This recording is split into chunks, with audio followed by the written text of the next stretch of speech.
Aklımda pikirimde diňe sen barsyň. İntizar kalbyma gelen bakarsyň. Sen meniň dünýämde dünýä ýalysyň. Dolunay edidim, bağışlay meni.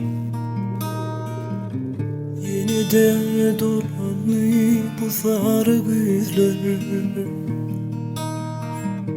köyün arzularım, bağışla beni. Sirgizane üsyar günahli yeller, solan umutlarım, bağışla beni. Kesirlen sevimi ay günden sonra, kaynayan çoğuladım ummadan sonra. Bu sodun yedilen kalbimden sonra, kara göz dildarım, bağışla beni.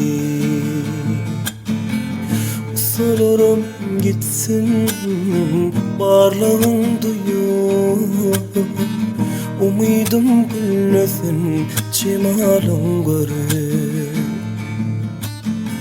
Güzün osmitin gitmesin uçup, pervanan olayım, bağışla beni.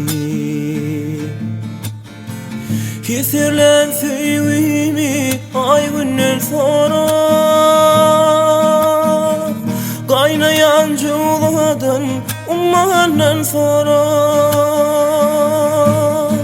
Kussadan yedilen gülüm kalbimden sonra, kara göz dildarım, bağışla beni.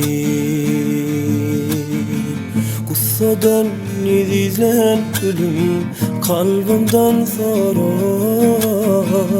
kara göz dildarım, bağışla beni.